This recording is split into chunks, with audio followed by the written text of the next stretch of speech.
Mga ninong at ninang, handa na ba ang inyong pang-aginaldo? Sa Divisoria sa Maynila, maraming humabol sa pamimili ng pamasko. Ilang oras bago ang Noche Buena. Silipin natin ang sitwasyon doon sa live na pagtutok ni Sandra Aguinaldo. Sandra! Yes, Emil, huling man daw at magaling, makakahabol pa rin. At yan nga po ang pinatunayan ng ating mga kababayan na nag-last minute Christmas shopping ilang oras bago ang Noche Buena. Karamihan sa hanap nila, Emil, ay yung mga parregalo. At syempre, yung outfit nila bukas. At sila po ay hindi natinag kahit pa merong manaka-naka na pag-ambon dito sa Divisoria. Nagbabagsak-bagsak presyo na dito. Tingin ninyo na ng tingin ito. Branded t-shirt, brand new, 75 na lang mga bossing. Sa rami ng tindahan at mamimili sa Divisoria sa Maynila, ito ang diskarte ng isang pwesto para makaakit ng customer. Alukain mo dito, te!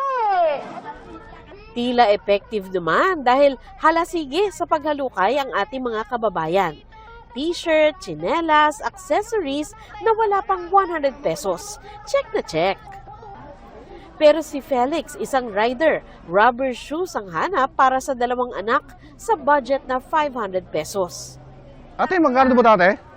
Magkano po dito sa excursion nyo? Po yan. Wala na po pong tawad? Sagad na? 350. Sagot na po talaga. Nahirapang maghanap ng sapatos na pasok sa budget si Felix, kaya tumingin din siya ng mga tsinelas. Kwento niya, pumasada muna siya kaninang umaga para may pambili ng regalo sa mga anak. Pang Noche Buena, meron na? Wala pa ma'am eh.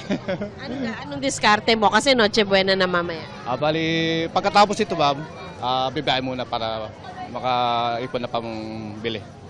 Si Rosita naman, ngayon lang nakapag-day off kaya naghabol ng Christmas shopping. Namili siya para sa mga anak at apo. Ganito mga magkano yan? Ano po, 180 po. Para po sa apo ko, ito, Ayan. mga ano po. So, sa kanya po, sa anak ko. Tapos ito po sa apo ko. Pang araw-araw po. Ang anak niyang si Ashley, merong natanggap na 1,000 pesos na pamasko mula sa tatay niya. Anong binili mo para sa sarili mo? Ito. Pang araw-araw niya rin pong shorts. Magkano? 160 po. Ayan. Magkano yan? 220 po. Ayun. Ay, 320.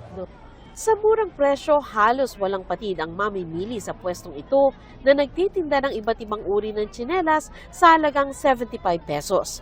Pirming nakamasid ang cashier na si Jelay dahil uso raw ang salisi ngayon. Pero ang mabili po talaga yung mga bargain, yung carry lang nilang bilhin. 75, 100, may 50 rin na carry lang na mga budget nila. Aminado rin ang mga tinderang pahirapan ang paghingi ng tawad sa presyo. Wala na po. Sinasabi namin mataas na rin ang puhunan kaya last price na talaga siya. Sa mga tindahan naman ng pruta sa Divisoria, matumal pa ang mamimili na inaasahang darami raw simula December 26 hanggang bagong taon.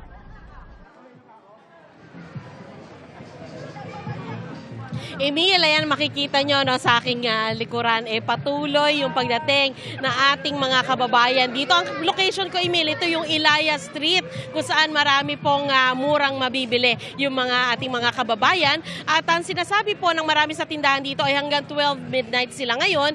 Tapos bukas, alas 8 pa lang na umaga hanggang gabi na naman, bukas pa rin sila para naman doon sa gagastusin na ang kanilang napamaskuhan. Emil? Maraming salamat at Happy Christmas, Sandra Aguinaldo.